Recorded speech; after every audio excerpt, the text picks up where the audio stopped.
6.5 ঘন্টা হয়ে গেছে ভোট গ্রহণ চলছে বাংলাদেশে ত্রয়োদশ জাতীয় সংসদ নির্বাচনের। এই 6.5 ঘন্টায়, এখন বেলা 2টো বাজে, এই 6.5 ঘন্টায় কি হলো, বাংলাদেশে ভোট গ্রহণের কি পরিস্থিতি, সে নিয়ে আমাদের ভোট আলাপের এখনকার সরাসরি আয়োজনে যোগ দিয়েছেন ডক্টর সাইফুল আলম চৌধুরী। তিনি ঢাকা বিশ্ববিদ্যালয়ের গণযোগাযোগ ও সাংবাদিকতা বিভাগের অধ্যাপক, সহযোগী অধ্যাপক। সাইফুল ভাই, ধন্যবাদ আমাদের এখানে আসার জন্য। ধন্যবাদ দর্শকদের শুভেচ্ছা।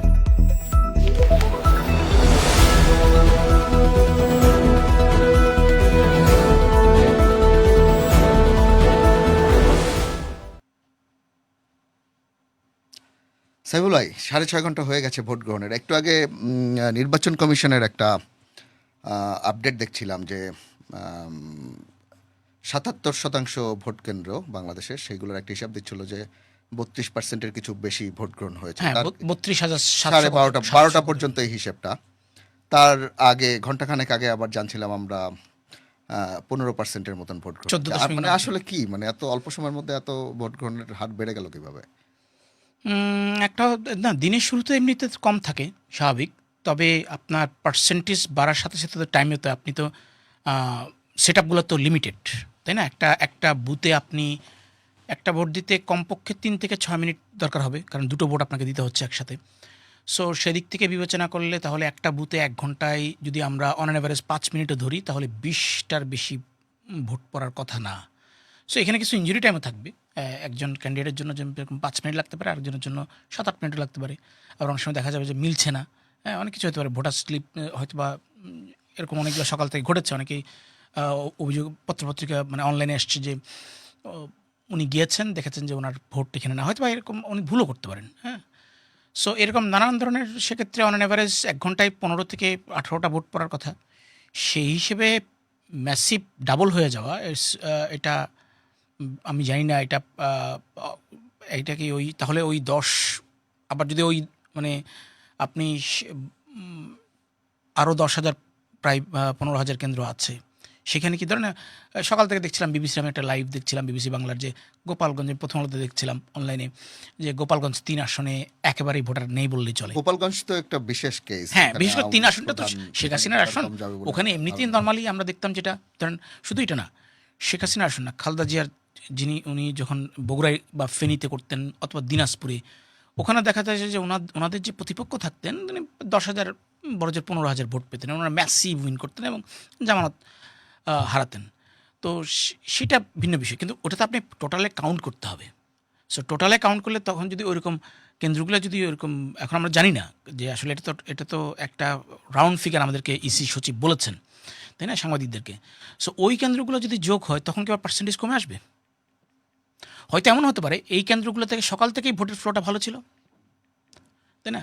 সো এটা টোটাল হিসাবটা না পাওয়া গেলে আসলে এটা নিয়ে কমেন্ট করাটা খুবই সুইপিং কমেন্ট হবে। মানে এখন ধরেন 32-33%, মানে এটা কি যথেষ্ট?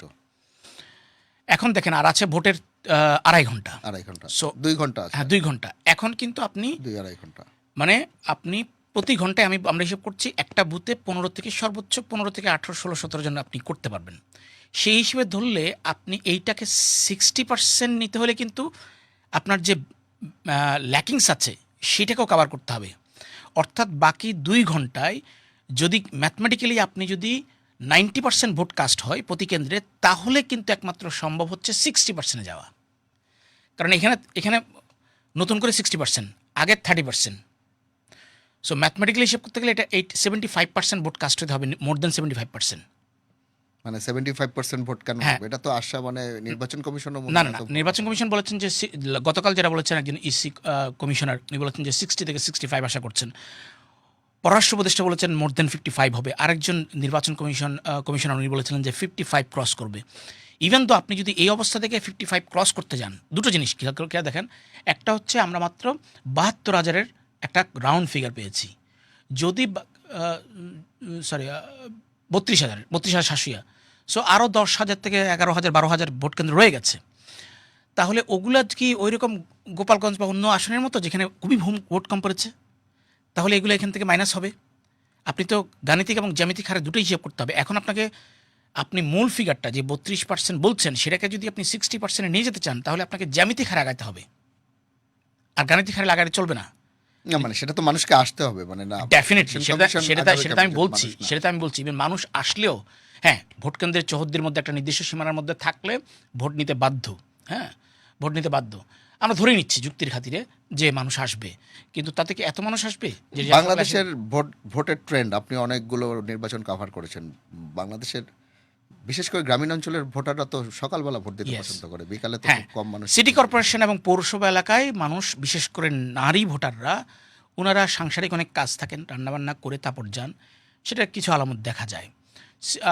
সিটি কর্পোরেশন বা পশ এলাকার লোকজন সকালবেলা ঘুমান, ছুটির দিন স্বাভাবিকভাবেই, এবং গতকালও ছুটির দিন ছিল। So that's why they are enjoying একটা এক ধরনের। আপনি কোথাকার ভোটার? আমি হচ্ছে গিয়ে রামপুরার ভোটার। আপনি একটা পশ এলাকার ভোটার, আপনি কখন ভোট দিতে গেছিলেন? এমনিতে আপনি অনেক ব্যস্ত, আমি জানি। আপনি অনেকগুলো আমি আমি আপনার ক্ষেত্রে, কারণ আমি এর আগে ছিলাম এটিএন নিউজ, ওখান থেকে আসলাম আপনার এখানে। সো তারপরে আমার ধরেন আমরা তো এক্সেপশনাল, হ্যাঁ, মানে আমরা যারা সাংবাদিকরা আছেন ব্যস্ত, এটা আমরা যারা আমরা সাধারণ যারা ছুটিতে আছেন তাদেরকে যদি আমরা হিসাব করি তাহলে এই ভোটের পার্সেন্টেজটা অ্যাটলিস্ট দুপুর 1টার মধ্যে হয়ে যাওয়ার কথা মূল ভোটারটা। আবার সকাল দিকে কিন্তু পার্টি ভোটাররা থাকে। আপনি ভোটার একটা দুটো ভাগে আমরা মোটা থেকে ভাগ করতে হয়। একটা হচ্ছে পার্টি ভোটার যারা দলীয়, তারা সকালবেলা কেউ কেউ বলেছেন তাহাজ্জুদের নামাজের পর, কেউ বলেছেন ফজরের নামাজের পর, ধরে নিচ্ছি যে ওনারা আসলে গিয়ে ফার্স্ট টাইম ভোট দিয়েছেন। আবার অনেকে আবার পার্টি ভোটগুলো প্রিজার্ভও রাখে, অনেক সময় ব্যস্ত থাকে, মানে দলীয় কাজে বা প্রার্থীর পক্ষে কাজে, পরবর্তীতে ভোট দেয়।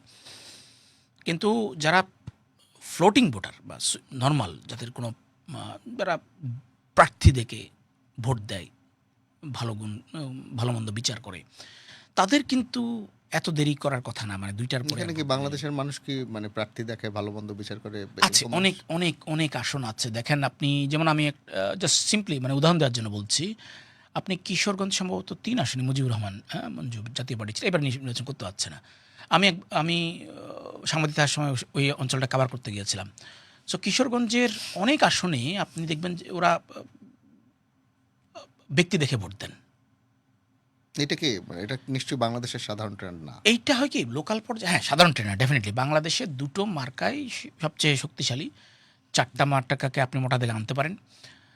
না যদি ব্যক্তি দেখে, না যদি ব্যক্তি দেখে ভোট না দেয় তাহলে বাংলাদেশে কোথাও না কোথাও ভোট দেয়, না হলে স্বতন্ত্র প্রার্থীরা জিতে কে হবে, তাই না? তাহলে তো স্বতন্ত্র প্রার্থীরা নির্বাচন করতে পারতো না, করতোই না, কোনো আগ্রহী থাকতো না যে আমি তো হেরে যাব। তো কোথাও না কোথাও আসলে ব্যক্তির ইমেজ কাজে। আবার দেখেন আপনি মার্কা হয়তো ভালো আছে কিন্তু ব্যক্তিরা খারাপ, তখন এখানে হেরে যায়। মার্কার সাপোর্টার অনেক, কিন্তু তার ব্যক্তিটা পছন্দ না, তখন সে হয় ভোট দিতে যায় না অথবা এগেনস্টে ভোট দিতে পারে, এমনও হয়। ফলে মোটা দাগে আপনি যেটা বলছেন সেটা সত্যি। বাংলাদেশে আমরা যদি 4টা ফ্রি অ্যান্ড ফেয়ার ইলেকশনের কথা ধরি, বাকি 8টা বাদই আমি দিচ্ছি, তাতেও দেখা যাবে যে আসলে মার্কার, এবং সেইখানে আপনি দেখেন যে যেই সরকার থাকে পরে তার শেয়ার, যে পার্টি সরকারে থাকে সে আর নির্বাচিত হয় নাই ওই নির্বাচনগুলোতে। তার মানে কি পার্টি ভোটার কি রাতারাতি কমে গেছে? আপনি তো সরকারে ছিলেন, তার পার্টি ভোটার কমবে কেমনে? তার মানে পার্টি ভোটার আছে একটা পোর্শন, আরেকটা পোর্শন হচ্ছে না, ওই যিনি সরকারে ছিলেন তার উপরে ক্ষুব্ধ, প্রার্থী হোক দল হোক, সেই জন্য সে সুইচ করছে, আরেক বিকল্পকে বেছে নিচ্ছে। ফলে পার্টি ভোটার একটা পোর্শন আছে, কিন্তু আবার মানে ব্যক্তি দেখে, ওই পার্টির ইমেজ দেখে সেটাও আছে।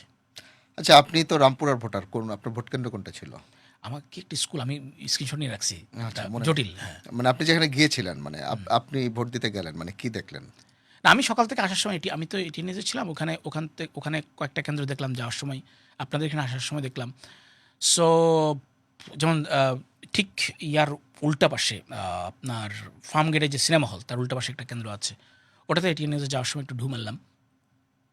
তেমন একটা লোকজন, আর্লি মর্নিং যেহেতু, কারণ আমি ওখানে 10টায় আগে পৌঁছেছি। সো আর্লি মর্নিংয়ে আবার অনেকে বলে যে হ্যাঁ আর্লি মর্নিংয়ে তো ভোট মানুষ, ওই যে আপনি যেটা বললেন যে ভোটের লাইন থাকার কথা, কিন্তু আমি ওই কেন্দ্রে দেখি নাই।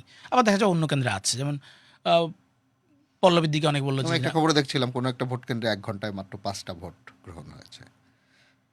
হ্যাঁ, আমিও অনেকগুলো অনলাইনে দেখলাম, যেমন 5 ঘন্টা একটাতে 98টা ভোট পড়েছে চিটাগাংয়ের 5 নাম্বার কেন্দ্রে। আবার এরকম খবরও আসছে যে বাইরে অনেক লাইন কিন্তু ভিতরে ভোট গ্রহণ স্লো প্রসেসে চলছে। দুটো ভোট যে, এটাতে একটা কারণ আছে। আরেকটা হচ্ছে আমাদের মধ্যে একটা মানে এটা এক ধরনের মেকানিজম, ইঞ্জিনিয়ারিং কিনা বলবেন কিনা আমি জানি না, সেটা হচ্ছে ভোটটাকে স্লো করে দেওয়া। তাতে কি হয়? মানে ধরেন আমি এটাকে আসলে তো ভোটের তো স্থানীয়ভাবে হয় আলটিমেটলি। ধরেন আপনি যেখানে দাঁড়িয়ে আছেন আপনার সেটা আপনার পাড়া। সো আপনার পাড়া মানে আপনার ভোট বেশি। তো আমি যদি কিছু লোক সামনে শুরুতেই আমার ভোটার আপনার এগেনস্টে যদি দাঁড়িয়ে স্লো করতে পারি, তাহলে আপনার ভোটাররা একটু বিরক্ত হবে, স্লো হবে। অনেকে ধরেন আসলো 1 ঘন্টা ধরে ওয়েট করলো, হয়তো হয়নি, কিন্তু আমি যুক্তির খাতিরে বলছি। এখন সে তো নিরীহ ভোটার। মানে বুথ জ্যামিং বলে একটা টার্ম আছে, ব্যাপারটা কি সেটাই? এটা সেটা অনেকটা সেরকম কিছু কিছু কেন্দ্রে যে হবে না তা তো না। হ্যাঁ, কিছু কিছু কেন্দ্রে তো হওয়া মানে অস্বাভাবিক কিছু না। এটা যারা যারা প্রার্থী ওই আসনে নির্বাচন করছেন তার কনসার্নটা কিন্তু তার আসনটাকে নিয়ে, তার কনসার্নটা এখন তার দল বা পুরো দেশ না। হ্যাঁ, তো তিনি জয়ের জন্য যা যা তিনি করার যা ওখানে মেকানিজম যা করা দরকার উনি তা করবেন। না হলে তো ধরেন মুন্সিগঞ্জে ককটেল হামলা হতো না, তাই না? নিশ্চয়ই ওখানকার স্থানীয় যারা তারা করেছে, এটা ব্রাহ্মণবাড়িয়া হতো না। সো এগুলো হয়েছে ওখানকার যারা স্থানীয় প্রার্থী, যারা পাওয়ারফুল, তারা করেছে। সো এটা তাদের ওইটা কনসার্ন থাকে যে হ্যাঁ এই মেকানিজম করলে এই ভোট কেন্দ্রে আমাদের, কারণটা হচ্ছে আপনি যদি একটা ভোট পান আপনার প্রতিপক্ষকে কিন্তু 2টো ভোট পেতে হবে, আপনি যদি 2টো ভোট পান তাকে 3টা পেতে হবে। সো আপনি যদি কোনো ভোট না পান তাহলে আলটিমেটলি সে সেফ। সো সেই কারণে আপনি ম্যাথমেটিক্যালি ওই হিসাব করতে গেলে আপনার ভোটটা আগে ব্লক করা আমার তার দরকার, যদি আমি আপনার প্রতিপক্ষ হই। আচ্ছা সাইফুল ভাই, আপনি বলছিলেন ককটেল হামলার উদাহরণ দিলেন, বা এগুলো আমাদের পক্ষে এখনো যাচাই করা সম্ভব হয়নি। না আমি নিউজ পেপারগুলোতে এসেছে এবং অনেক মানে যাচাই বাছাই ছাড়া বিভিন্ন রকম অযাচাইকৃত খবর বিভিন্ন জায়গায় আসছে, এরকম অভিযোগ আসছে। কিন্তু আমি যদি নির্বাচন কমিশনের একটা হিসাব ধরি যে তারা বলছে 350-র কিছু বেশি ভোট কেন্দ্রে অনিয়মের অভিযোগ তারা পেয়েছেন। বাংলাদেশে প্রায় 45,000 ভোট কেন্দ্র, তার মধ্যে 350 ভোট কেন্দ্রে অনিয়ম, মানে এটা মানে কতটা ব্যাপার? এখন অনিয়মটা কতটা ম্যাসিভ অনিয়ম সেটা হচ্ছে কথা। অনিয়মের কথা বলছে, ছোটখাটো অনিয়মের কথা বলছে। যেমন মুন্সিগঞ্জে 15 মিনিটের জন্য ভোট বন্ধ হয়ে গেছিল। হ্যাঁ, জাল ভোটের ঘটনা আসছে। খুলনায় একটা ভোট কেন্দ্রে সেখানে কিছু একটা সংঘর্ষে একজন মানুষ মারা গেছেন। হ্যাঁ, খুলনা 2 আসনে একজন বিএনপির একজন কর্মী মারা গেছে। বিএনপি দাবি করছিল তার বিএনপি কর্মী, সেটা জামাতের সাথে ওখানে ধাক্কাধাক্কি বলছে, পত্রিকায় যে নিউজ এসছে। আবার ধরেন কিছু আসনে স্বতন্ত্র প্রার্থী হচ্ছে তাদেরকে, আমি বলতে যাচ্ছি যে অভিযোগগুলোর কথা বলছেন বা যা আসছে, যেমন খবর, মানে এটা আসলে কতবার? তাসনিম যারা নিজেই ফেসবুকে স্ট্যাটাস দিয়েছেন যে তার কেন্দ্র নাম্বার সহকারে ধরে তার এজেন্টদেরকে বের করে দেওয়া হচ্ছে। নাসিরউদ্দিন পাটোয়ারি অভিযোগ করেছেন। সো এরকম এখন কিন্তু এখনো পর্যন্ত তো কোনো আমরা তো নির্বাচনে তো এরকম ঘটনা ঘটে, মানে এরকম ঘটনা মুক্ত জিরো এরকম কখনো না, ঘটে না। এটা তো আপনি পাবেন। মানে আমি আমাদের বলতে চাচ্ছি কালচারে যে এটা পাবেন। এই যে নাম্বারস গুলা বা যে অনিয়মের অভিযোগগুলা, যে ঘটনাগুলো আমাদের সামনে আসছে, মানে এটা কতটা ব্যাপক ভিত্তিক? মানে আমরা যদি একটা সার্বিক একটা দাঁড় করাই যে সারা বাংলাদেশে এই কয়টা ঘটনা হয়েছে, এটাকে কি ব্যাপক সহিংসতা বলা যাবে নাকি অল্প না, সহিংসতা বলবেন? ব্যাপক সহিংসতা বা ব্যাপক অনিয়ম বলবেন না অল্প অনিয়ম বলবেন? না, আমি ধরেন এখানে যদি আমি ধরি মৃত্যুটা সবচেয়ে বড় ফ্যাক্ট, যে কোনো ডেথ ইয়েই। সো এটা অনাকাঙ্ক্ষিত এবং এটা আপনাকে যে হোক, এটাতে ইনসিডেন্ট হয়েছে। একটা হচ্ছে এই ককটেল, হ্যাঁ, এই ধরনের হামলাগুলা, এইগুলা ছাড়া বাকিগুলা তো এখন জাল ভোট তো দিতে যাবেই, বাংলাদেশের প্র্যাকটিসে তো আছে। হ্যাঁ, আমি দেখছিলাম একজন আমারই পরিচিত, আমার ডিপার্টমেন্টের জুনিয়র তানিয়া নূর, ও স্ট্যাটাসে লিখেছে সে একটা জাতিসংঘের একটা এজেন্সিতে কাজ করে, সে ভোট দিতে যেয়ে দেখে তার ভোট দেওয়া হয়ে গেছে এবং সে ফেসবুকে পরে স্ট্যাটাস দিয়েছে। এরকম কিছু ঘটনা আসছে সামনে। চ্যানেল ওয়ানের একটা ভিডিওতে দেখছিলাম বেশ হ্যাঁ, কয়েকজন নারী, 10 জন তারা একযোগে 15 জন মুখ হ্যাঁ। ঢেকে তারা জাল ভোট দিচ্ছে বলে এইটা অভিযোগ। ওই কেন্দ্রের জন্য ওই একটা ইনসিডেন্টই যথেষ্ট, বা ওই আসনের জন্য। কারণটা কি আমি আপনাকে বলি, ওই একটা আসনের জন্য বলছি। এই যে ধরেন চ্যানেল ওয়ানের যে ভিডিওটা, এটা আমিও দেখেছি। আপনি বলছেন যে অনেকগুলো নারী ভোটার তারা একসাথে ঢুকে দিচ্ছে, তার মানে কি ওই আসনে যদি আপনি 10 ভোটের ব্যবধান হারেন, যদি আপনি ক্যান্ডিডেট হন, যদি ওই ঘটনায়, ওই পার্টিকুলারলি ওই 10 মিনিটের ঘটনায় যদি আপনার বিরুদ্ধে 100 ভোট কাস্ট হয়, তাহলে এটা আপনার জন্য ম্যাসিভ। যদি সেই যে ব্যক্তি পরাজিত হয়েছেন সেই ব্যক্তির দল যদি 1-2 আসনের জন্য হ্যাঙ্গিং পার্লামেন্টে ঝুলে যায়, এটা অনেক বড়। ফলে আমাদের ক্রিকেট খেলার মতো অনেকটা একটা হ্যাঁ তখন বিরাট হ্যাঁ অনেক বিরাট। আপনি হয়তো বড় ম্যাসিভ factor হয়ে উইন যায়। করলে কোনো দল সেক্ষেত্রে ঠিক আছে একটা দুটা, কিন্তু যদি টাইটাই হয় তখন এটা তো পুরো সরকার, পুরো রাজনীতি, পুরো ভবিষ্যৎ অনেক কিছু পাল্টে দিবে। সো এটা ডিপেন্ড করবে ইম্প্যাক্টটা কত পাওয়ারফুল হচ্ছে কনটেক্সট অনুযায়ী। না, সেটা একটা হাইপোথেটিক্যাল কথা, কিন্তু বাংলাদেশের গভর্নেন্স উইক গভর্নেন্সের একটা দেশ। এখানে যে কোনো খুব, আপনি 4টি ভালো নির্বাচনের কথা বলেছিলেন, সেগুলোতে এ ধরনের অনিয়মের অভিযোগ এসছে, ঘটনা ঘটেছে, নির্বাচন স্থগিতের ঘটনা ঘটেছে, এসব ঘটেছে, সবসময় ঘটেছে। কিন্তু মানে সেটা আমি বলছি যে আমাদের মতন একটা দেশ যেখানে গভর্নেন্স উইক, যেখানে আইন শৃঙ্খলা বাহিনী অনেক সময় অনেক কিছু করে উঠতে পারে না, মানুষ অনেক বেশি, সেখানে আসলে কতটুকু অনিয়ম আসলে সহ্য করা যাবে, মানে টলারেন্ট হবে আর টলারেন্সের মধ্যে থাকবে। না, আপনি অনিয়ম অনিয়ম আপনি তো প্র্যাকটিসে পরিণত হয়েছে আপনি যেটা বলছেন, কারণটা হচ্ছে এইটা আসলে আমরা করতে করতে অভ্যস্ত হয়ে গেছে, অনিয়ম অনিয়মের স্বপ্ন দেখি, তাই না? তো সেই কারণে একটা অনিয়ম ঘটলে পরের দিন দুইটা অনিয়ম ঘটতে পারে। সো আপনি যদি ওই আইডিয়ালিস্টিক যে জায়গা থেকে চিন্তা করেন, তাহলে আপনি বলতে পারেন না যে কোনো অনিয়মই আপনি সহ্য করবেন। না, সেটা একটা বুকের বইয়ের হ্যাঁ, কথা যে কিন্তু আমরা অনিয়ম প্রশ্ন সহ্য হচ্ছে করব। যে এই যে গোপন বুথে এতজন ভোট দিল, আমি কি ওখানে ভোটে স্টপ করেছি? মানে আসলে কি ওটা ভোট স্টপ করাই উচিত ছিল, আমি Def- জানি না আসলে করেছে কিনা, হয়তো হ্যাঁ, করেছে। আমিও জানি না, আমি আমরা পরে খবরটা পরে আর দেখি। আপডেট আমার জানা নেই। সো কিন্তু ভোট স্টপ হলে অ্যাটলিস্ট নিউজটা পাওয়া যেত। না, ওই ওই ওই মানে যে ঘটনাটা যে সত্যি হয়, ওই ভোট কেন্দ্রে তো আসলে ভোট স্টপ করা উচিত। ডেফিনেটলি যদি আপনি স্টপ না করেন, তার মানে হচ্ছে দেখেন, কালকে রাতে ফিরে যাই। কালকে রাতে অনেক জায়গায় আমরা সংবাদ মাধ্যমে দেখেছি, এক প্রথম দিকে টাকা, তারপর দিকে হচ্ছে গিয়া অনেকে জরিমানাও করেছে দুই দলেরই। হ্যাঁ, সো নির্বাচন কমিশন একটা বক্তব্য দিয়েছে। আপনাকে তো সকালবেলা প্রধান নির্বাচন কমিশনার বলেছে যে মানে কিছু অনিয়মের ঘটনা ঘটেছে, কিন্তু ফেসবুক এবং এআই জেনারেটেড অনেক কিছু কিছু বেশি করে বাড়িয়ে দেখার ঘটনাও আছে। হ্যাঁ, উনি না, এই কথাটা কিন্তু বলেছেন আজকে। আপনি যদি আমাকে, আপনার তো ফেসবুকে যা দেখবেন সব ওদের একটা বিশ্বাস তো করতে মানা ওদের করেছে। সরকারেরও ফ্যাক্ট চেকিং উইং কত অনেকগুলো করেছে, নির্বাচন কমিশনার আছে। আপনি ইনস্ট্যান্ট কেন ব্যবস্থা নেন নাই? আপনি ইনস্ট্যান্ট বলতেন, ঠিক আছে? আমি দেখেন এটা অনেক আগেই বলেছি যে আমরা হানা ভোটের যে প্রচারটার জন্য যে টাকাটা খরচ করেছি গণভোটের জন্য, সেটার যদি কিয়দংশ আমরা যদি মানুষকে সচেতন করার জন্য, পার্টিকুলারলি ইলেকশন রিলেটেড, যে দু তিনটা টিপস দেওয়ার মতো দুটো তিনটা ছোট্ট ছোট্ট ভিডিও বানাতাম, যে একটা নিউজ বা ফটোকার্ড আসলে আপনি এই দুইটা কাজ করবেন, একটু থামবেন, তারপরে এই কাজটা করবেন। সরকার না করলেও বিভিন্ন এজেন্সি করে, ইভেন আমরাও করি। মানে দেখ মানে যদি মানুষ দেখেন বিশ্বাস না আপনি করতে চায় যেভাবে তখন করেন সেটা হচ্ছে আপনি বুঝপোজ করছেন না। সরকার যখন করবে তখন এটা সে এটা এটা বাজেট করবে, কারণ বুস্ট করবে। হ্যাঁ, তার মিডিয়া লিটারেসিটা আমার আপনার মানে মিডিয়ার মাধ্যমে দায়িত্ব, ঠিক আছে? কিন্তু সরকারের একেবারে অব্লিগেটরি ওনার জন্য, কারণ উনি উনি ক্লেম করছেন বারবার, এবং আমরা জানি সবাই যে এআই জেনারেটেড বা ডিপ ফেক অথবা মিস ইনফরমেশন, মানে ইনফরমেশন ডিসঅর্ডার যে কোনো কিছু ঘটতে পারে।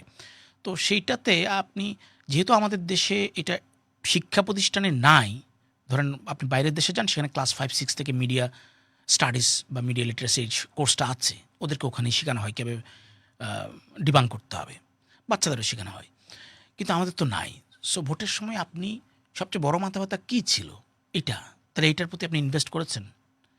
সো ফলে এটা তো হওয়ারই কথা ছিল, কিন্তু আবার না না ঘটেনি এইটা এটা। বাংলাদেশের মানে এই যে মানে মিডিয়া লিটারেসির অভাব, এবং যে কোনো মানুষ যে কোনো ফেক পোস্ট বা মিস ইনফরমেশন ডিসইনফরমেশনকে যে বিশ্বাস করার প্রবণতাটা, এই নির্বাচনটাকে কতটা এটা মানে না, অন্ধকার করে এটা রেখেছে। এটা এটা শুধু বাংলাদেশের না। আপনি যখন 2013 পর থেকে যতগুলো নির্বাচন হয়েছে সারা world wide, at least free, fair, inclusive বা কম্পিটিটিভ, আপনি যে নামেই বলেন না কেন, সবখানে আপনি ইন্ডিয়াতে দেখেন, আপনি ইন্ডিয়াতে 2019 সালের নির্বাচনে একটা, ওদের তো, আমরা তো ফেসবুক নির্ভর, ওরা হচ্ছে হোয়াটসঅ্যাপ নির্ভর।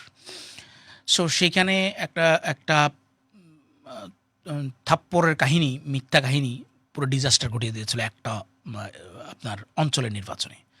ব্রাজিলে দেখেন, আপনি ইন্দোনেশিয়া দেখেন, ইভেন আপনি ট্রাম্প যে প্রথমবার জিতলো ডিপেন্ডস অন 5টা ফেক ইনফরমেশনের উপর ভিত্তি করে। হ্যাঁ, সো আপনি যেমন ট্রাম্পের সবচেয়ে যেটা জনপ্রিয় হয়েছিল, যেটা ফেক ইনফরমেশন, সেটা হচ্ছে পোপ তাকে মানে সার্টিফাই করেছে যে ট্রাম্পকে ভোট দেওয়ার জন্য। পরে দেখা গেছে ওটা আসলে ফেক ইনফরমেশন। তো আরেকটা ছিল যে হিলারির তার প্রেগনেন্ট সহকর্মীকে লাথি মেরেছিল, পুরোটাই ভুয়া ছিল। কিন্তু বা ডিজাস্টার তো হয়ে গেছিলো। মানুষ বিশ্বাস করে ফেলেছে। হ্যাঁ, ডিজাস্টার তো হয়ে গেছিলো। সো ফলে এইটা আপনার লিটারেসির মধ্যে না, মানে এডুকেশন ব্যবস্থার মধ্যে না আনা পর্যন্ত আপনার সমাধান হবে না। হ্যাঁ, আপনি এভাবে চিল্লা যাবেন, বলে যাবেন। কারণ দেখেন, আপনি আওয়ামী লীগও বলেন, বিএনপি বলেন, জামাত বলেন, এনসিপি বলেন, সবারই আমরা অনলাইনে শুনি বট বাহিনী আছে। বর্তমানে কি মানে মানুষই তো, মানে বট বাহিনী হচ্ছে মানে আপনার একটা ফেক ইনফরমেশন ছড়ানোর, বা মানে একটা আপনি ফেক ইনফরমেশন ছড়ালে আপনাকে কাউন্টার দেয়, মানে ওদের পলিটিক্যাল ইডিওলজি বা স্ট্যান্ডের দিক থেকে ওরা অনলাইনে যুদ্ধ করবে, তাই না? তো সেই তো আসলে এখন সে যখন দেখবে কেউ তাকে অ্যাটাক করছে, সেও তো মিস ইনফরমেশন দিচ্ছে, এ বি সি সবাই। তো এইখানে আসলে আসল কাজটা কার? আসল কাজটা তো সরকারের, বা সরকারের সাথে কাজ করবে এই সময় এনজিও, মিডিয়া, তারা। আপনি বাইরের দেশগুলোতে মিডিয়াদের একসাথে এই একটা মানে এক ধরনের ঐক্যমত্য হয় যে আমরা এই ডিসইনফরমেশন বা ইনফরমেশন ডিসঅর্ডারের বিরুদ্ধে ফাইট করব। আমাদের দেশে তো সেরকম নাই। এখানে যে যার মতো করে করছে। কিছুদিন আগেও কিছু কিছু পত্রিকায় ফ্যাক্ট চেকিং ডিপার্টমেন্ট ছিল, কিন্তু বিজনেস মডেলে, বাংলাদেশের বিজনেস মানে মিডিয়ার বিজনেস মডেলে এটা ঠিক ভায়াবল না বলে অনেকের চাকরি চলে গেছে। সো তারা কিন্তু বাংলাদেশে কিন্তু বেশ কয়েকজন ভালো ভালো ফ্যাক্ট চেকার আছে। ফ্যাক্ট চেকিং অর্গানাইজেশনও তো ডেভেলপ করেছে। সেটা আবার সেখানে প্রশ্ন আছে। কারণটা প্রশ্ন হচ্ছে মানে উইথ ডিউ রেসপেক্ট, কারণটা হচ্ছে আপনার কিছু জিনিস, আপনাকে ফ্যাক্ট চেকিং প্রতিষ্ঠান হলে আপনার স্বচ্ছতা দরকার আছে। যেমন আপনাকে ফান্ডিং করছে কি, আপনার এটা ট্রান্সপারেন্সি থাকতে হবে আপনার ওয়েবসাইটে। তো বাংলাদেশের কয়টা ফ্যাক্ট চেকিং প্রতিষ্ঠানের এটা আছে? আচ্ছা সাইফুল ভাই, আমরা একটু প্রসঙ্গ দিয়ে সরে যাচ্ছি, কারণ আজকে ভোটের দিন মানুষকে যদি আমরা একটু ফ্যাক্ট চেকিং এসব নিয়ে কথা বলতে থাকি, মানুষ হয়তো ভাবতে পারে যে আমরা অন্য আরো কথা বলতে পারবো। ভোট নিয়ে যে কথাটা বলতে চাচ্ছিলাম, যে এখন প্রায় 2:30 বাজে, আর 2 ঘন্টার মতন ভোট হবে। মানে আপনার সাথে এর আগে আমার যতবার অনলাইন অফলাইন আপনার সাথে আমি পডকাস্টও করেছি, কথা হয়েছে, না আমি সব সময় আপনার মধ্যে আমি মনে হয়েছে আপনার সাথে কথা বলে যে নির্বাচন হবে কি না এটা নিয়ে আমি গতকালকে পর্যন্ত আমার মনে হয়েছে আপনি একটু শঙ্কিত, আপনি একটু শুধু কি দ্বিধাদ্বন্দ্বের দোলাচলে আছেন। শুধু কি আমি পলিটিক্যাল পার্টিগুলোর মধ্যে দেখেন, এই যে নাসিরউদ্দিন পাটোয়ারি সম্ভবত মাস দেড়েক আগে দিয়ে ফেব্রুয়ারিতে নির্বাচন হবে না, ফেব্রুয়ারিতে তখনই নির্বাচন হবে যদি ফেব্রুয়ারিতে নির্বাচন হয়, তাহলে প্রফেসর ইউনূসকে জুলাইয়ের যে শহীদ তাদেরকে ফেরত দিতে হবে। না ঠিক আছে, আমি প্রশ্নটা শেষ করতে পারিনি। এখন আজকে ভোট হয়ে গেল, মানে 2/3 অফ দ্য ডে শেষ, মানে নিয়ারলি আমরা এখন লাস্ট কোহরে আছি। এখন আপনার স্ট্যান্ডটা কি আসলে বলেন? এখনো পর্যন্ত সোফার সো গুড।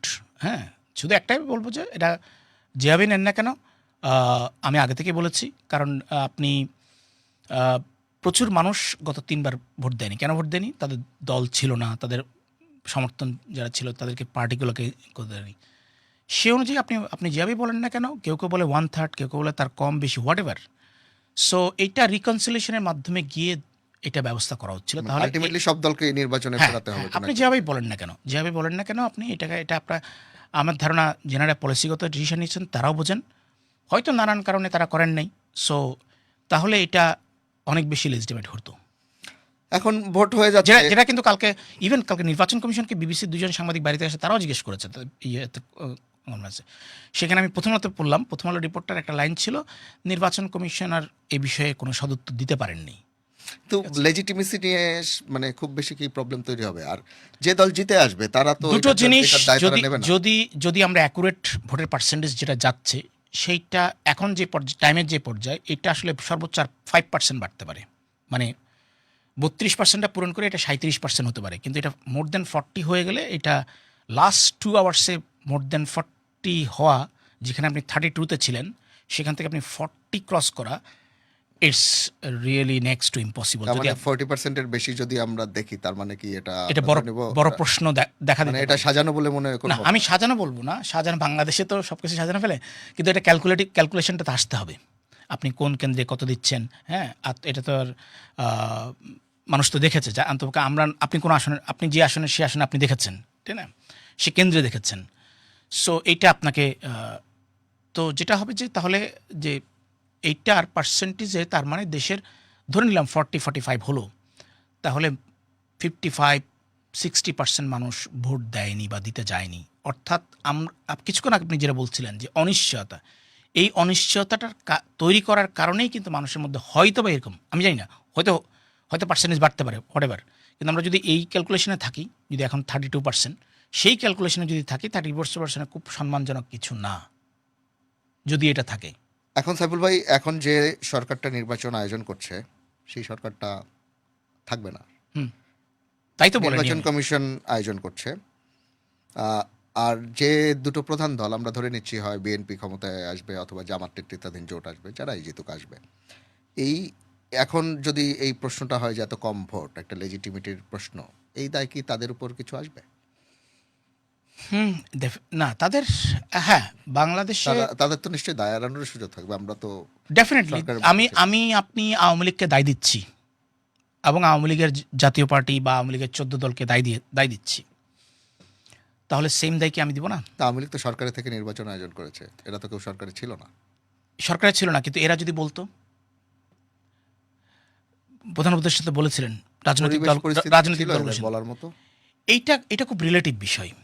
এটা আপনি বলতেছেন, কারণ আপনি দেখেন আপনি যে বলতেছেন দু এক জায়গায় বলার চেষ্টা করেছে, মির্জা ফখরুল কয়েকটা বক্তব্য বলার চেষ্টা করেছে, এই জন্য তাকে ব্যাশিং করা হয়েছে। কিন্তু না, দেখেন, বিএনপির মির্জা ফখরুলের, উনি প্রথম দিকে আওয়ামী লীগকে ব্যান করার আগে, 10ই মের আগে উনি প্রায় বলেছেন কোনো রাজনৈতিক দলকে নিষিদ্ধ করা আমরা চাই না। আবার দেখেন 10ই মেতে বা 12ই মেতে নিষিদ্ধ করার পর ওনারা আবার ধন্যবাদ জানালেন, আবার উনি ওনার আসনে গিয়ে আপনাদের আপা নাই, আমারে ভোট দিয়েন, আমি দেখব। তো আমি দেখব। তো এইটা ইটস এ পলিটিক্যাল গেম, আপনি যদি অনেস্টলি দেখেন। হ্যাঁ, কিন্তু আপনি, আমি দল হিসেবে আওয়ামী লীগের কথা বলছি না, আমি বলছি আওয়ামী লীগের সমর্থকরা এই দেশের নাগরিক, জাতীয় পার্টির সমর্থকরা এই দেশের নাগরিক, বিএনপি সমর্থকরা এই দেশের নাগরিক। তো সবাই যদি আমরা নাগরিক হই, জাতীয় পার্টি তো নির্বাচনে আছে, নির্বাচনে আছে, তারা কি আসলে খুব বেশি কাজ করতে পেরেছে? তাদের তো অনেক সেটা জায়গায়, একটা প্রশ্ন হ্যাঁ, হতে পারে। ঠিক আছে। সো কারণ জাতীয় পার্টিকে আপনি প্রথম দুটো মিটিংয়ে রেখেছেন, তার হুট করে মনে হলো যে না, জাতীয় পার্টি ফ্যাসিস্টের দোষর, আপনি তাদেরকে বন্ধ করে দিলেন, তাদের অফিস জ্বালালেন। সো আপনি জাতীয় পার্টির বিরুদ্ধে, কারোর কোনো ব্যক্তির বিরুদ্ধে জাতীয় পার্টিতে আপনি মামলা করতেন, সেটা আইনত বিচার করতেন, কিন্তু পার্টির অফিসটা কি করেছিল? আপনি যেই হন, আমি যদি সরকারে থাকি, আপনাকে নিরাপত্তা দেওয়ার দায়িত্ব আমার। আপনি যদি অপরাধ করেন, আপনার জন্য আইন আছে, আপনি সে আইনের ব্যবস্থা নিব আমি, সেটাও আমার দায়িত্ব। তো আমি তো আপনাকে সেফ করিনি, ফলে আপনার মধ্যে তো আগে থেকেই ভীতির পরিবেশ তৈরি হয়ে গেছে। একটা পার্টি যদি 2বার পার্টি অফিস জ্বালায় দেয়, তারা কি মামলা করেছে, সেটা কিছু হয়েছে? হ্যাঁ, ঠিক আছে, আপনি বলতে পারেন যে হ্যাঁ, এটা মব হোক, প্রেশার হোক, করেছে, ফাইন, আপনি পানিশমেন্ট, তাদের শাস্তি ব্যবস্থা করেন, সেটাও তো করেন নাই। ফলে এই প্রশ্নগুলো থেকে যাবে, কারণ আপনি ভোট মানে তো শুধু আহ, আমি চর্চা করবো, আপনি চর্চা করতে পারবেন না, তা তো হবে না। আচ্ছা, এটা আবার একটু আমরা আজকের ভোটের প্রসঙ্গে ফিরি। ভোট শেষ হয়ে যাবে আর 2 ঘন্টা পরে, তারপর হচ্ছে ভোট গণনা। আপনার প্রেডিকশন কি, কারা জিততেছে? এটা বললে তো এক গ্রুপ মাইন্ড করবে, এক গ্রুপ ইয়ে করবে, এগুলো তো বলা কিছু ঠিক আমি না। জাস্ট প্রেডিকশন শুনি, মানে আপনি আমার নিশ্চয়ই- আমি প্রেডিকশন, আমি হচ্ছে বাংলাদেশের, ওই যে বললেন শুরুতে ছিলাম যেখানে, মার্কা ব্যক্তি, দেখেন, বিএনপি 300 আসনের মধ্যে 600 প্রার্থী দেওয়ার ক্ষমতা আছে। অনেস্টলি আপনাকে এটা মানতেই হবে। যে কারণে তাদের 70টা হ্যাঁ, ইয়া বেড়ে বেড়ে গেছে। 75টা মনে হয়, 79টা সম্ভবত। আচ্ছা, তারপরে দেখেন 79টা ক্যান্ডিডেট, তাদের শক্তিশালী, এবং তাদের মধ্যে অনেকে এবং জিতেও যাবে হয়তো। হয়তো জিতে যাবে। সো হ্যাঁ, এর মধ্যে কিছু হচ্ছে কি, তারা তাদের ওই কয়েক 9টা না কয়টা, হ্যাঁ, জোটকে ছাড়ার কারণে, নুরুর আসন, রুমিন ফারহানার আসন, হাসানার মামুনের আসন, তারপরে এই যে ঢাকা 12 আসন, এগুলা জোটকে ছাড়ার কারণে। সো আবার জামাত দেখেন, সম্ভবত 179টাতে দিয়েছিল, আমি যদি ভুল না করি। তাহলে জামাতের 111টা আসনে এখনও প্রার্থী না দিয়ে থাকতে পারে, এমন সিচুয়েশন তৈরি হয়েছে, যেখানে এতগুলো আসন ছাড়ার পরেও, হ্যাঁ, কেউ হয়তো যুক্তি দিতে পারে জামাত খুব সুশৃঙ্খল দল, তারা না, তারা তো জোটকেও তাদের ছাড় দিতে হয়েছে। জোটকে ছাড় দিতে হয়েছে, তার মানে এতগুলো আসনে ছাড় দিয়ে একটা একটা বড় দলের পক্ষে সম্ভব? কেন ইমাজিন, মানে যে দল রাষ্ট্র ক্ষমতায় আসতে চায়। এটা সম্ভব? আপনি 179টা আসনে দিয়ে 151টা আসনে জিতে যাবেন? এইটা আমার, মানে আমি যতটুকু নির্বাচন কাভার করেছি সাংবাদিক হিসেবে, যতটুকু বুঝি, আমার মাথায় ঢোকে না কীভাবে সম্ভব। মানে সেই হিসেবেই জামাত ক্ষমতায় সেই তার হিসেবে হিসাবটা আমি মেলে না 179টা তাদের। থেকে আপনি কয়টা পাবেন? ধরে নিলাম যদি বিএনপি 50% পায়, জামাত না, কিন্তু 50%। তারা তো 300 আসনে নির্বাচনে আছে, তারা জোটবদ্ধ নির্বাচন করছে। দেখেন, আমি জামাতের জোটের বাকিদের নিয়ে খুব বেশি হোপ করি না। যদি চরমনায় পীর থাকতেন তাহলে ডিফারেন্ট থিং, কারণ বরিশাল অঞ্চলে, খুলনা অঞ্চলে চরমনায়। আবার তার ধরেন অনেক সমর্থক। জামাতকে আমরা ইসলামিক দল বলছি, তাই না? বাংলাদেশে অনেকগুলো ইসলামিক দল আছে যেগুলো অ্যান্টি জামাত। যেমন ধরেন চট্টগ্রামের হাটহাজারীর পীর সাহেব, চরমনায়ের পীর, ওনারা সবাই বলছে যে জামাতের যে আকিদা মানে ইসলাম। এক বাক্সে ভোট আসার যে ইসলামিক ভোট আসার যে উদ্যোগ, ফলে শেষ পর্যন্ত ইসলামিক সফল যে হয়নি। ভোটটা আপনি চিন্তা করছেন যে এটা জোয়ার, সেটা কিন্তু এক বাক্সে পড়বে না। আপনি হাটহাজারী পীরের মতো গণ্যমান্য ব্যক্তি, উনি ইসলামিক, ওনার মতাদর্শের, আবার ধরেন ইসলামী ছাত্র সেনা যেটা আহলে সুন্নাত ওয়াল জামাত, তারাও জামাতের বিরোধী। সো এতগুলা গ্রুপ থাকতে আপনি বিরোধী গ্রুপ থাকতে ইসলামী ভোটটা তো 100% পাচ্ছেন না। আবার ইসলামিক ভোটারদের মধ্যে একটা অংশ বিএনপিকেই সমর্থন করে, অতীতে করেছে, আমরা দেখেছি।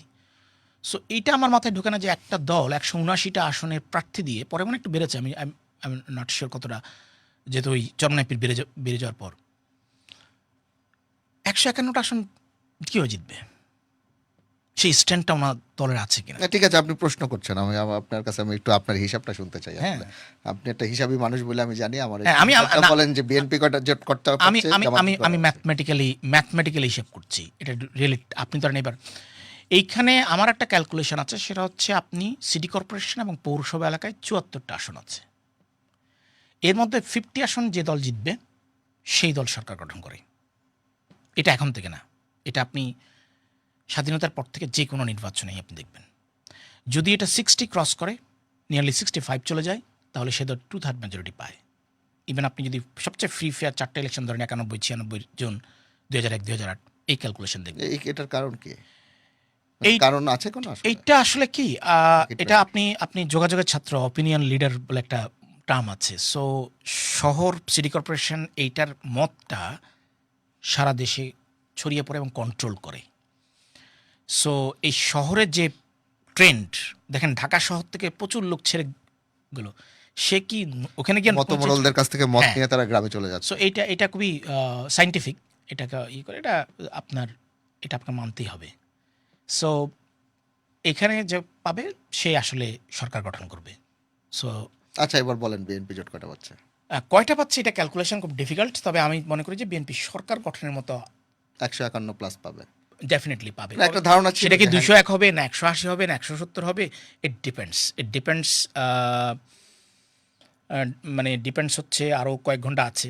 হ্যাঁ, এখানে এনসিপি নিয়ে মানুষের অনেক আগ্রহ ছিল, 30টা আসনে তারা প্রার্থী দিয়েছে। তারা কত? 32টা তারা স্বীকার করে না। তারা জোটে তাদের মোট ক্যান্ডিডেট 2জন আছে। 32টা তারা 30টা বলে জোটের সাথে, কিন্তু তাদের আরও 2জন ক্যান্ডিডেট আছে। মানে কি তাসনিম যারা কি তাদের ক্যান্ডিডেট? না, আরও 2জন কোনটাতে জানি দাঁড়িয়েছে তারা, পরে আর যাই হোক, মানে তারা কয়টা বের হইতে পারে? আম, কুমিল্লারটা মনে হয় বেরোচ্ছে। খুব বেশি হোপ করা ডিফিকাল্ট। ধরেন কিছু কিছু প্রবলেম আছে, যেমন জোট করেছে তারা, যেমন ধরেন তুষারের আসনটা, তুষার গতকালও বলেছে যে জামাত তার ক্যান্ডিডেটের পক্ষে ওখানে ভোট চাচ্ছে। এমনিতে ওটা বিএনপি আর আওয়ামী লীগ জিতে থাকে, ফলে তাদের জন্য নতুন। এনসিপির কুমিল্লায় হাসনাতেরটা শোনা যাচ্ছে যে ও হয়তো বেরিয়ে আসতে পারে, অনেকে বলছেন। হ্যাঁ, বলছে হচ্ছে কি, যেহেতু মুন্সি করতে পারছে না, কিন্তু মুন্সি 4বারের এমপি। হ্যাঁ, যেমন ধরেন আমি কিশোরগঞ্জের একটা আসনের কথা বলছিলাম, ওখানে মুজিবুল হক মঞ্জু ইলেকশন করতে পারছে না, কিন্তু ভেরি পপুলার। হ্যাঁ, সো ওখানে ব্যক্তিগত ভোটে হয়, ফলে সে তার লাঙ্গল একজন দাঁড়িয়ে আছে, ঠিক আছে, কিন্তু সে যদি অন্যকে সাপোর্ট দেয়, আপনি 4বারের এমপির একটা নির্দিষ্ট ভোট ব্যাংক আছে, ডেফিনেটলি এলাকার মানুষের জন্য করে। সো না হলে তো 4বার হতো না, তাই না? এমনি হয়নি। ফলে মুন্সি তো ওপেন সাপোর্ট দিয়েছে, কিছু বিতর্ক তৈরি হয়েছে বক্তব্য নিয়ে। সো এই ক্ষেত্রে ফাইট হবে, ট্রাকের সাথে ফাইট হবে আমি মনে করি। সো এটা, হ্যাঁ, আসনাত আবদুল্লাহ এনসিপির যে কয়জন নেতা জনপ্রিয়তার দিক থেকে আছে, এটা প্রবলেমটা কি? প্রবলেমটা হচ্ছে আসলে ঢাকা শহরে ঢাকা বিশ্ববিদ্যালয়ের জনপ্রিয়তা আর আপনার এলাকায় জনপ্রিয়তা অনেক। তাহলে তো ছাত্রদল, শিবির বা ছাত্রলীগ থেকে যারা বের হইতো তারা সকলেই পরের বাড়ি এমপি হয়ে যেত, তা তো হয় না। সো এইটা ডিফিকাল্ট লোকাল মানুষের, কারণ দেখেন হাসান আবদুল্লাহ জনপ্রিয়, ঠিক আছে, ও এলাকায় আছে কত 18 মাস সর্বোচ্চ, তার আগে তো ছিল না, তাই না? কিন্তু মুন্সি, এমন অনেক পরিবার আছে যারা ডিরেক্টলি হেল্প পেয়েছে। গ্রামের লোকাল পর্যায়ে ভোটগুলো এইভাবে অনেকটা বিবেচিত হয়, ফলে এটা ডিফিকাল্ট বলা। তবে আপনি বলতে পারেন যে হান্নান মাসুদ বা নাহিদ ইসলাম, নাহিদের ঢাকায়, তো এইখানে আসলে ঢাকায় হচ্ছে প্রতীকের ভোট বেশি থাকে। সো ওই আসনে জামাতের ভোট কেমন, বিকজ তারা অনেক দিন ধরে নির্বাচন না করাতে জামাত সম্পর্কে আপনি অ্যাকুরেট ক্যালকুলেশন তৈরি করাটা ডিফিকাল্ট। সো ওইখানে জামাতের ভোট ব্যাংক কেমন এটা, কারণ ওখানে তো বিশ্ববিদ্যালয় নেই না নাহিদ যে এলাকায়। আপনি নতুন ভোটার দিবেন, নতুন ভোটার কিন্তু সব জায়গায় একই রকম না। যে সমস্ত এলাকায় বিশ্ববিদ্যালয় কলেজ বেশি, সে সমস্ত এলাকায় নতুন ভোটার রেশিওটা বেশি। সো ওইখানে জামাতের ভোটের উপর নির্ভর করতে হবে নাহিদকে। সো তাসনিম জারা, তাসনিম যারা, এটা একটা মজার বিষয়। দেখেন এই আসনে দুজন ক্যান্ডিডেটই খুব ভদ্রভাবে তারা প্রচার চালিয়েছে এবং বেশ দুজনেই সুনাম করে। দেখেন কোনো কাদা ছোঁচড়ি হয়নি। তার একটা আসন আগেই অদ্ভুত ট্রেন আমরা দেখতে পাই। সো এইখানে আরেকটা বিষয় হচ্ছে, এটা সাবের হোসেন চৌধুরী আগে ছিলেন, মানে আওয়ামী লীগের একটা ভোট ব্যাংক আছে। তো অনেকে বলেন যে ভোটটা তো আর ফেসবুকে হয় না, তাই তাসনিম যারা হয়তো ফেসবুকে অনেক জনপ্রিয়, কিন্তু না, বাস্তবে তাসনিম কতটা যারা আমার মনে জনপ্রিয়? হয় যে নারীদের ভোট পাবেন, বেশ ভালো কাস্ট করবেন। কারণ হ্যাঁ, উনি অল্প সময়ের মধ্যে যে হ্যাঁ, না, 1% সিগনেচার বের করে এনেছিলেন, শুধু এটা তো 1% না, বড় ওনার achievement। ওনার অনলাইন ক্যাম্পেইন, ওনার স্ট্র্যাটেজি, মাইকটেক ব্যবহার না করা। আপনি ওই যে ফ্লোটিং একটা পার্সেন্টেজ, বিশাল পার্সেন্ট ভোটার, যদি আমি ধরে নিই যে আওয়ামী লীগ, বিএনপি, জামাত এরা মিলে 50-60% ভোটার আছে, সব কিছু মিলে, জাতীয় পার্টি সব মিলে, এনসিপি সব মিলে, বাকি 40% তো ফ্লোটিং ভোটার, তাই না? আপনাকে তো সে মানতে হবে। সো এই 40% it's not a joke, it's a big deal. So এই পার্সেন্টেজটা যদি 20% নারী 20% পুরুষ হয়, নারীরা যদি তাসিম জারা, নাসিম জারা সেফ জন আছেই। হ্যাঁ, আবার যিনি বিএনপির প্রার্থী তিনিও কিন্তু ওখানে এলাকায় জনপ্রিয় এলাকার। এইখানে ডিসাইডিং ফ্যাক্ট এই আসনে পার্টিকুলারলি আমার কাছে মনে হয় যে আওয়ামী লীগের ভোটটা যেখানে যাবে সে উইন করবে। সেক্ষেত্রে এখানে এনসিপির ক্যান্ডিডেটটার তেমন আশা আমি দেখি না। আর এখানে এই যে গুলশান বর্ণ এলাকায় তারেক রহমান তো ভালো করবেন। তারেক রহমান ইটসেলফ একটা, মানে উনি তো মানে তারেক রহমান, ডক্টর শফিকুর রহমান, নাহিদ ইটসেলফ একটা ছোট হোক বড় হোক যে মাত্র হোক একটা মার্কা দলের প্রধান হিসেবে। হ্যাঁ, যখন খালেদা জিয়া ছিলেন, যখন শেখ হাসিনা ছিলেন, যখন এরশাদ ছিলেন, ইটসেলফ হিমসেলফ আর হারসেলফ একটা মার্কা। সো কারণ ওনাদের ব্র্যান্ডের জন্য অনেকে ভোট দেয়, এটা স্বীকার করতে হবে। আবার ওনাকে পছন্দ না করে অনেকে ভোট না দিতে পারে, এটাও বলতে পারেন। সো তারেক রহমানের সাথে যিনি ক্যান্ডিডেট, আমি দেখলাম যে ওনার ফেসবুকে কিছুক্ষণ আগে বলেছেন যে ওনার একটা কেন্দ্রে এজেন্ট নাই, ওখানে সিল মারছে, উনি অভিযোগ করেছেন। হোয়াট এভার, আমি এখনও পর্যন্ত অভিযোগ হিসেবে ধরে নিচ্ছি। তবে এটা তো ওই যে বললাম ঢাকা শহরে আসলে মার্কা এবং আপনি পশ, সে আরেকটা জিনিস আছে। আমি ভোট দিব, আমার ভোটে প্রাইম মিনিস্টার হবে, এইটা অনেকে আবার ফিল করে। সেই হিসেবে তো শফিকুর রহমান, তাকে অনেক মানুষ ভোট দেবে। হ্যাঁ, হতেই পারে যে হ্যাঁ হ্যাঁ জামাত হতেই পারে। সো এটা তারেক রহমানের ক্ষেত্রে এরকম হতে পারে। সো কিন্তু তারেক রহমানও এবং ডক্টর খালেদুজ্জামানও দুজনেই আর কেউ নির্বাচন করেনি। সো টেস্টেড কেস না, বিশেষ করে ঢাকার মতো নিউট্রাল জায়গা থেকে। এটা বগুড়া হলে আপনি আনপ্যারালালি বলে দিতে পারতেন যে এখানে কোনো কথাই নেই, তারেক রহমান জিতবে। সো কিন্তু ঢাকা তো নিউট্রাল, এবং আমি মনে করি যে তারেক রহমানের এটা ইটস এ গুড ডিসিশন, মানে টেস্ট কেস হিসেবে ধরা। ঠিক আছে, যে ঢাকায় একটা করলেন, হ্যাঁ, একটা নিউট্রাল, বগুড়া ওনার আছে, হ্যাঁ, বগুড়া তো আছেই। ওটা হয়তো ওনার পৈতৃক এলাকা হিসেবে উনি বিজয় পাবেন। আপনার মনে আছে কিনা, যেমন একমাত্র খালেদা জিয়া এবং এরশাদ কোথাও হারেননি, বাকি সবাই কোথাও না কোথাও হয়েছে। সো ফলে টেস্ট কেস হিসেবে দেখা যে আপনি একটা নিউট্রাল আসনে কেমন হয়, এটা হয় অনেক সময় ওই যে এটা এইবারের দেখা যায়নি, কিন্তু অতীতে দেখা গেছে যে পার্টির এই যে স্বতন্ত্র ক্যান্ডিডেটদেরকে দমানোর জন্য, যেমন চট্টগ্রামের 7 আসনে একবার খালেদা জিয়া দাঁড়িয়েছিলেন সম্ভবত 96 সনে। কেন? 2 জনের মধ্যে দ্বন্দ্ব ছিল, এত স্ট্রং ক্যান্ডিডেট ছিল, দুজনই খুব পাওয়ারফুল। এখন কী করবে, খালেদা জিয়া নিজে দাঁড়ালো, পরে উপনির্বাচনে একজনকে দিয়ে দিল, হ্যাঁ, উনি জিতেছিলেন। তো এইটা এই ধরনের ক্ষেত্রে অনেক সময় কাজে দেয় আর কি। আগে তো 5টা দাঁড়াতে পারতো, এখন 3টা। সো এটা টেস্ট কেস হিসেবে এটা ভালো।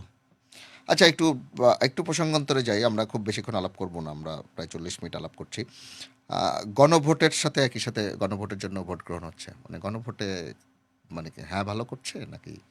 আমি কিছু কিছু দেখছিলাম ফেসবুকে, অনেকে নাতে ভোট দিয়ে তারা ফেসবুকে ছবি দেখেন, এটা আমি মনে করি যে আপনি আপনার যুক্তি সহকারে আপনি হার পক্ষে প্রচারণা চালাতে পারেন, আপনি যুক্তি সহকারে নার পক্ষে প্রচারণা চালান, কারণ যেহেতু ব্যালটে আছে দুটোই পাবলিকের রাইট, সে কোনটা দিবে এটা তার বিষয়। কিন্তু একটা গিমিক তৈরি করে না, যে হার আপনি বিপক্ষে গেলে সে হ্যাঁ, আসলে ফেল এইটা দিয়েছে। হচ্ছে দিস ইজ ট্যাগিং পলিটিক্স, যেটা আমরা আগে সমালোচনা করতাম। আমি দিলে দেশ ধ্বংস হয়ে যাবে, আমি দিলে। সো আমি খুব উইথ ডিউ রেসপেক্ট, সরকার সম্পত্তির হিসাব দিয়েছে সরকার উপদেষ্টারা। একমাত্র উপদেষ্টা পদমর্যাদার বিশেষ সহকারী দেননি, উনি হচ্ছেন ডক্টর আলী রিয়াজ।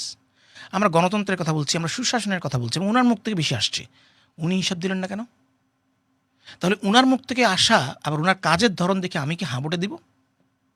আমাকে উনি দেওয়া হয়তো উচিত। বলতে পারেন যে উনি তো অনেক পরে হয়েছেন, হয়তো তখন সো তো হোয়াট, বেশি আপনি ছিল। একদিনের জন্য হন, আপনি সেটা লেখেন, আপনি সেটা লেখেন। এবং উনি তো বাংলাদেশের নাগরিকও না, অতএব এই আপনি তো দেশে ওনার আপনি তো রক্ষণা আমাদের আছে। জাতীয় নিরাপত্তা উপদেষ্টারও তো বাইরে দায় আছে এবং সম্পত্তি আছে, উনি দিয়েছেন না? উনি দিয়েছেন। তো আপনি আপনি সেটা বলেন। তো আপনি এরকম, কথা হচ্ছে একজন উপদেষ্টা বলেছেন যে এটা না হলে আপনি ফ্যাসিস্ট হয়ে যাবেন। আপনি তাহলে আপনি নাটা রাখতেন না। আপনি দরকার কিছু হানা ভোটে, টাকাও বাঁচত দেশের, আপনি তো অধ্যাদেশ আকারে ইয়ে করতে পারতেন। আমাদের খুব কমপ্লিকেটেড। ধরেন বিএনপি বা জামাত যে কোনো সরকার গঠন করলো এবং 2/3 মেজরিটি নিয়ে করলো, তাদের মনে হলো যে না, আমরা এটা অ্যাটলিস্ট তাদের নোট অফ ডিসেন্ট যেগুলো দেওয়া আছে সেগুলো আমরা করবো না। যেমন বিএনপি দেখবেন যে ইশতেহারে পিয়ার পদ্ধতি এক ধরনের বলা আছে, আবার জুলাই সনদে আর এক ধরনের দেওয়া আছে। এখন বিএনপি যদি 2/3 মেজরিটি নিয়ে যায়, কারণ কি গণভোটের এই ফলাফলকে কি তাদের নাকচ করে দেওয়ার সক্ষমতা তৈরি করবে? অবশ্যই আছে। কেন, কোন যুক্তিতে আপনি বলতে পারেন মানুষ গণভোট হাঁ দিয়েছে, মানুষ তারপরে দিচ্ছে না কেন? মানুষ তো আমাকেও ভোট দিয়েছে, 2/3 মেজরিটি দিয়েছে জনগণের প্রতিনিধি হিসেবে, পরোক্ষভাবে জনগণের স্বার্থ রক্ষা করার জন্য। স্বার্থ রক্ষা করার জন্য। সে তো জেনে বুঝেই দিয়েছে। তারেক রহমান বা বিএনপি বা যেটা হোক, জামাত হোক, শফিকুর রহমান হোক, তাদেরকে দিয়েছে এই জন্য যে তারা যেটা বলেন সেটা আমরা বুঝি, তারা যেটা করবেন আমরা সেটাকে সাপোর্ট করি। তো এই ইয়েতে তাহলে আপনি কীভাবে দেবেন? আর ওরা তো আগে, আপনার তো জুলাই সনদটা আপনি স্বাক্ষর করেছেন পরে, কিন্তু দেখেন স্বাক্ষরের আগে সালাউদ্দিন আহমেদ, যিনি বিএনপির হয়ে সেকেন্ডারি মেম্বার, যিনি বিএনপি হয়ে ইয়েতে ঐক্যমত্য কমিশনে কাজ করেছেন, উনি নিজে বলছেন যে প্রতারণা করেছেন। মির্জা ফখরুল বলেছে না? তাহলে তো আপনি তখনই তো আপনি কাউন্টার করেছেন না, আমি প্রতারণা করিনি এই কারণে। আপনি একবারও বলেছেন নোট অফ ডিসেন্ট জুলাই সনদে থাকবে না। নোট অফ ডিসেন্ট যদি না থাকে তাহলে আপনি সকল মতকে আসলে আনলেন কেমনে? আপনি তো আপনারটা ইম্পোজ করে দিলেন। আপনি বলছেন একটা তো নোট অফ ডিসেন্ট, আমি বলছি একটা, উনি বলছেন আটটা, উনি বলছেন আটটা। যেখানে 32টা পরে 33টা হয়েছে, যাই হোক, এই দলগুলো সব এক বিষয়ে একমত হয়েছে, সেখানে তো কোনো প্রবলেম নেই, ঠিক না? আর আমি যখন মেজরিটি পাবো, ধরে না এখানে ঐক্যমত্য কমিশনের কোনো একটা, এই জুলাই সনদের কোনো একটা ডিসিশন ভবিষ্যতে দেখা গেল ঠিক প্রয়োগ করতে গিয়ে এটা আরও কম, মানে বিপত্তি বাড়াচ্ছে, তখন এর দায়ভার কে নিবে? যেই সরকার সংসদে থাকবে তারা, যে দল মেজরিটি, নাকি ঐক্যমত্য কমিশন? কেউ খুঁজবে না, না, তার তো আর নাই। কেউ খুঁজবে না। সমস্ত দায় বিএনপি, জামাত বা এনসিপি, মানে যে ক্ষমতা গ্রহণ করবে তাকে নিতে হবে, যে তোমরা অদূরদর্শী ছিল না, তোমরা এই সিদ্ধান্ত নিয়ে তোমরা পিছিয়ে দিয়েছ। তখন কি হবে? তখন ভুগতে হবে তো এই দলগুলোকেই। নিশ্চয়ই সেই সব প্রশ্ন নিয়ে সামনে আরো আলোচনা হবে। সাইফুল ভাই, শেষ করব আমি জাস্ট, আমরা অনেক কিছু নিয়ে আলোচনা করেছি এবং আমরা অনেক প্রশ্ন তুলেছি, অনেক শঙ্কা প্রকাশ করেছি, ভালো মন্দ নানা কিছু নিয়ে আলাপ করেছি। একটা দলের প্রতিনিধিত্ব নেই এবং অনেক ভোটার হয়তো তাদের সমর্থকরা ভোট দিতে যাবে না, এই জন্য উপস্থিতি কম হবে বলে আমরা আলোচনা করছি। সব মিলিয়ে মানে এখন 2:45 বাজে, এখন পর্যন্ত আমরা যেটা পেয়েছি যে ওই অর্থে টার্ন আউট বাদ দিলে মানে খুব বড় কোনো ওইরকম ইয়ে নেই। মানে আমি একটু আপনার কাছে শুনতে চাই আসলে ভোটটা সব মিলে কেমন হলো? একটা হচ্ছে আইন শৃঙ্খলা বাহিনী, তাদের পজিশন রিয়েলি গুড ছিল, এটা আপনাকে বলতে হবে। কারণ অতীতে যে নির্বাচনগুলোকে নিয়ে আমরা অভিযোগ করি, সেখানে হচ্ছে আইন শৃঙ্খলা বাহিনীও আসলে সরকারের ক্লায়েন্ট হয়ে কাজ করে, ঠিক আছে, এটা আমরা দেখেছি। সো সেদিক থেকে আপনি ডেফিনেটলি তাদের, কিন্তু ভোটার টার্ন আউটে যদি এটাই থাকে 32%, পার্টিকুলারলি মানে আমি আই এম নট হ্যাপি, আমি জানি না, হ্যাঁ, কারণ এতদিন পরে আমরা বলছি ভোট উৎসব, তাহলে ভোট উৎসব হলে অনলি 32% মানুষ কেন? সেটা নিশ্চয়ই আরো বাড়বে হ্যাঁ, দেখি। হয়তো পারবে, কিন্তু 2 ঘন্টা আগে এটাকে আপনি ঠিক ডাবল করে ফেলতে পারেন না। তারা 12টা পর্যন্ত হিসাব দিয়েছে, আচ্ছা, যাও, সেটা যাও। তাহলে আরো হ্যাঁ, 4.5 ঘন্টা বাকি। তো হতে পারে, ঠিক আছে।